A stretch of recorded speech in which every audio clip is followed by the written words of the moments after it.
بسم اللہ الرحمن الرحیم۔ نفس کی کشمکش۔ الحمدللہ وحدہ والصلاة والسلام علی من لا نبی بعدہ، اما بعد فاعوذ باللہ من الشیطان الرجیم۔ بسم اللہ الرحمن الرحیم۔ والذین جاہدوا فینا لنہدینہم سبلنا وإن اللہ لمع المحسنین۔ صدق اللہ مولانا العظیم۔ علامہ نووی رحمۃ اللہ علیہ نے ایک نیا باب قائم فرمایا ہے، باب فی المجاہدہ۔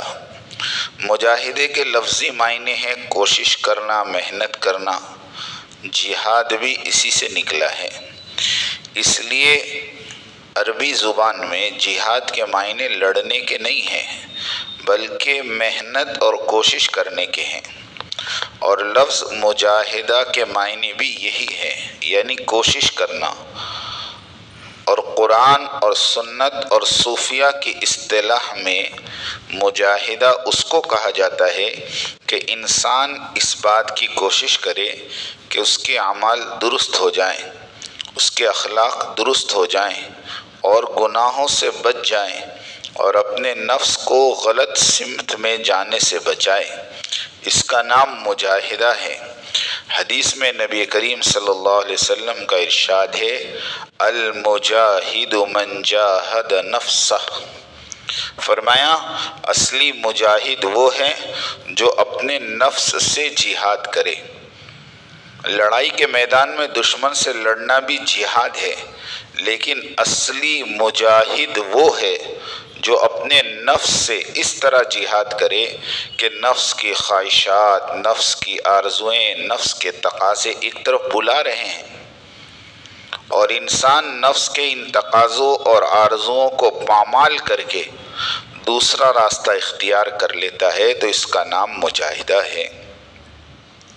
لہذا جو شخص بھی اپنی اصلاح کی طرف قدم بڑھانا چاہے اور اللہ جل شانہ کی طرف قدم بڑھانا چاہے تو اس کو مجاہدہ کرنا ہی پڑتا ہے، یعنی اپنی نفس کی مخالفت کرنا، نفسانی خواہشات کے خلاف زبردستی کر کے، محنت کر کے، کوشش کر کے، کڑوا گھونٹ پی کر عمل کرنا، اور کسی طرح اپنے نفس کے خواہشات کو دبا کر اور کچل کر اس کی خلاف ورزی کرنا، اس کا نام مجاہدہ ہے۔ انسان کا نفس لذتوں کا خوگر ہے۔ ہمارا اور آپ کا نفس، یعنی وہ قوت جو انسان کو کسی کام کرنے کی طرف ابھارتی ہے، وہ نفس دنیاوی لذتوں کا عادی بنا ہوا ہے۔ لہٰذا جس کام میں اس کو ظاہری لذت اور مزہ آتا ہے اس کی طرف یہ دوڑتا ہے۔ یہ اس کی جبلت اور خصلت ہے، کہ ایسے کاموں کی طرف انسان کو مائل کرے۔ یہ انسان سے کہتا ہے یہ کام کر لو مزہ آ جائے گا، یہ کام کر لو لذت حاصل ہو جائے گی۔ لہٰذا یہ نفس انسان کے دل میں خواہشات کے تقاضے پیدا کرتا رہتا ہے۔ اب اگر انسان اپنے نفس کو بے لگام اور بے مہار چھوڑ دے اور جو بھی لذت کے حصول کا تقاضا پیدا ہو اس پر عمل کرتا جائے اور نفس کی ہر بات مانتا جائے تو اس کے نتیجے میں پھر وہ انسان نہیں رہتا بلکہ جانور بن جاتا ہے۔ نفس کی ہر بات مانتا جائے تو اس کے نتیجے میں پھر وہ انسان نہیں رہتا بلکہ جانور بن جاتا ہے، کیونکہ جانور کی صفت ہے اس کو جو من میں آتا ہے وہ کرتا ہے، جو باڑے میں گھسنا ہے گھس جاتا ہے۔ اگر انسان بھی ایسا کر رہا ہے تو انسان اور جانور میں کوئی فرق؟ خواہشات نفسانی میں سکون نہیں۔ دیکھو بڑی عجیب بات ہے، نفسانی خواہشات کا اصول یہ ہے کہ اگر ان کی پیروی کرتے جاؤ گے اور ان کے پیچھے چلتے جاؤ گے اور اس کی باتیں مانتے جاؤ گے تو کسی حد پر جا کر قرار نہیں آئے گا۔ انسان کا نفس کبھی یہ نہیں کہے گا کہ اب ساری خواہشات پوری ہو گئی، اب مجھے کچھ نہیں چاہیے۔ یہ کبھی زندگی بھر نہیں ہوگا، اس لیے کہ کسی انسان کی ساری خواہشات اس زندگی میں پوری نہیں ہو سکتی۔ اور اس کے ذریعے اس کو سکون بھی نصیب نہیں ہوگا۔ یہ قاعدہ ہے کہ اگر کوئی شخص یہ چاہے کہ میں نفس کے ہر تقاضے پر عمل کرتا جاؤں اور ہر خواہش پوری کرتا جاؤں تو کبھی اس شخص کو قرار نہیں آئے گا۔ کیوں؟ اس لیے کہ اس نفس کی خاصیت یہ ہے کہ ایک لطف اٹھانے کے بعد اور ایک مرتبہ لذت حاصل کرنے کے بعد یہ فوراً دوسری لذت کی طرف بڑھتا ہے۔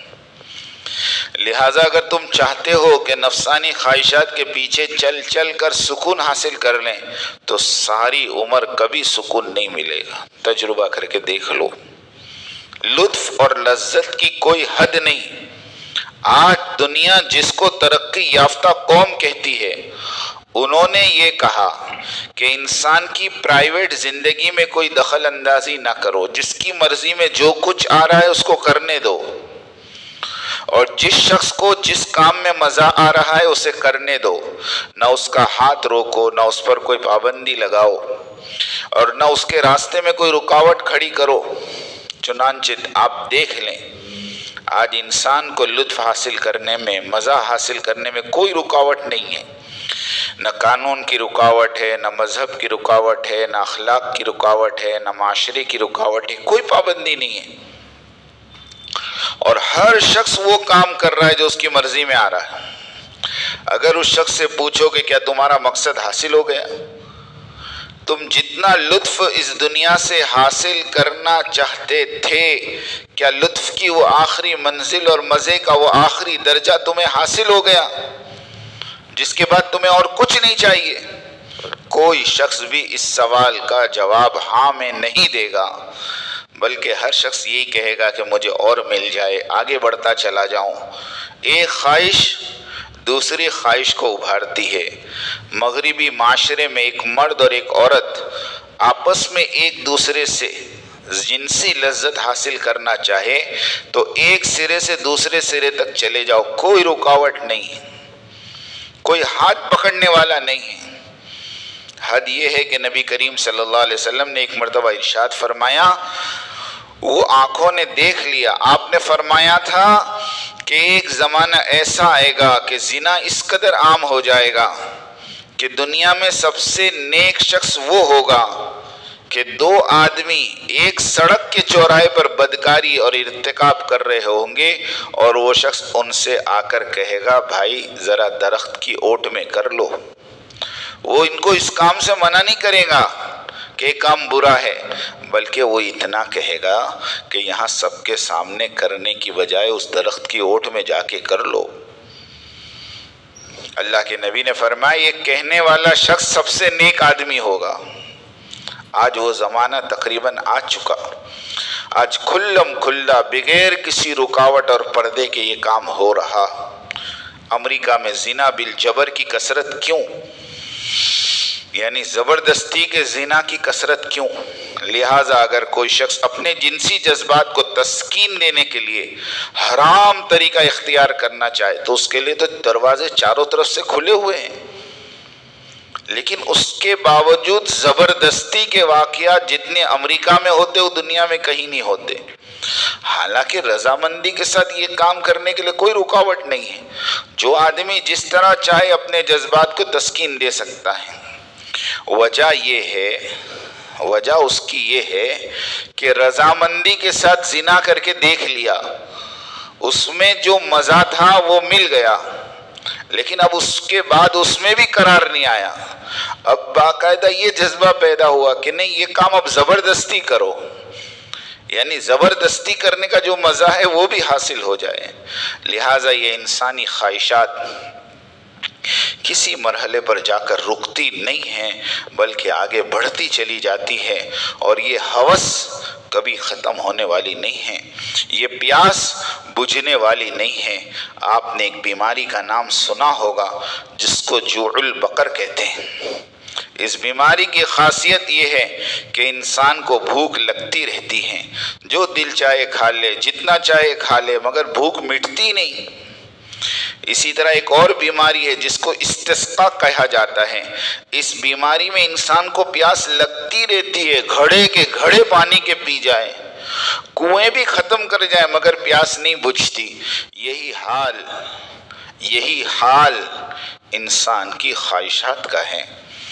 اگر اس کو قابو میں نہ کیا جائے، ان کو کنٹرول میں نہ کیا جائے، اور جب تک ان کو شریعت اور اخلاق کے بندھن میں نہ باندھا جائے، اس وقت تک یہ استسقاء کی بیماری کی طرح لطف اور لذت کے کسی بھی مرحلے پر جا کر قرار نصیب نہیں ہوتا، بلکہ لذت کی ہوس بڑھتی ہی چلی جاتی ہے۔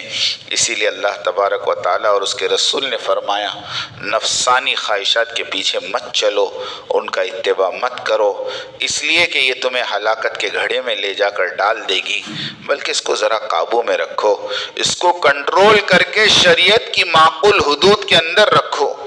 اگر تم رکھنا چاہو گے تو شروع میں یہ نفس تمہیں ذرا تنگ کرے گا، تکلیف ہوگی، صدمہ ہوگا، دکھ ہوگا کہ ایک کام کو دل چاہ رہا ہے مگر اس کو روک رہے ہیں۔ دل چاہ رہا ہے ٹی وی دیکھیں، دل چاہ رہا ہے خراب فلمیں دیکھیں، نفس کا تقاضا ہو رہا ہے۔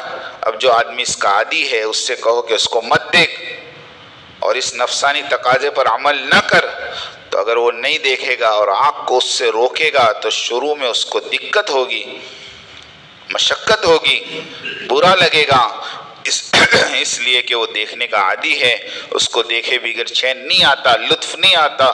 لیکن ساتھ میں اللہ تعالیٰ نے اس نفس کی خاصیت یہ رکھی کہ اگر کوئی شخص اس مشقت اور تکلیف کے باوجود ایک مرتبہ ڈٹ جائے کہ مشقت ہو، تکلیف ہو، دل پر آرے چلے، لیکن میں یہ کام نہیں کروں گا، جس دن یہ شخص نفس کے سامنے ڈٹ گیا، بس اس دن سے اس کی نفسانی خواہشات ڈھیلی پڑنا شروع ہو جاتی ہے، اور یہ نفس اور شیطان کمزور کے اوپر شیر ہے جو اس کے سامنے بھیگی بلی بنا رہے، نفس کے تقاضوں پر چلتا رہے، اس کے اوپر یہ چھا جاتا ہے، غالب آ جاتا ہے۔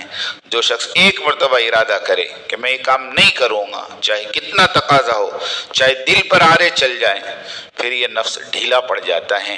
اس کام کے نہ کرنے پر پہلے دن جتنی تکلیف ہوئی تھی، دوسرے دن اس سے کم ہوگی، تیسرے دن اس سے کم ہوگی، اور دھیرے دھیرے وہ تکلیف رفع ہو جائے گی اور نفس اس کا عادی بن جائے گا۔ یہ بہت اہم باتیں ہیں کہ ہم نے آج اپنے نفس کو اتنا مضبوط کر دیا ہے کہ وہ نفس کے بغیر اب چلتا نہیں ہے۔ جو نفس کہتا وہ تو نفس ہمارے اوپر حاوی ہو گیا۔ تھوڑی ہمت کرو، تھوڑا ارادہ کرو کہ نہیں، آج کے بعد میں اپنے نفس کے خواہشات پہ نہیں چلوں گا، اللہ کے حکموں کے خلاف نہیں تھوڑی دیر تکلیف ہوئے گی۔ دیکھو میں ایک عجیب بات بتاؤں آپ کو، ایمان کی نشانی ہے کیا؟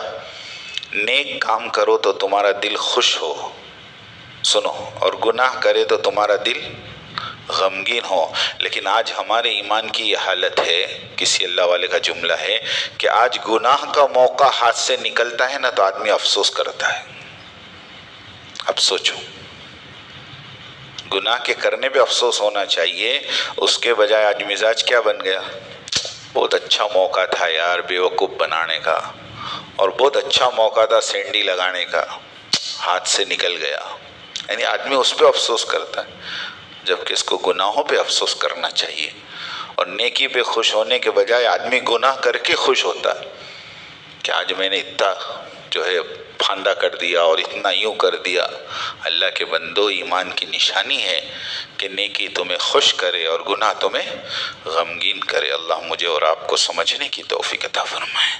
سبحان اللہ۔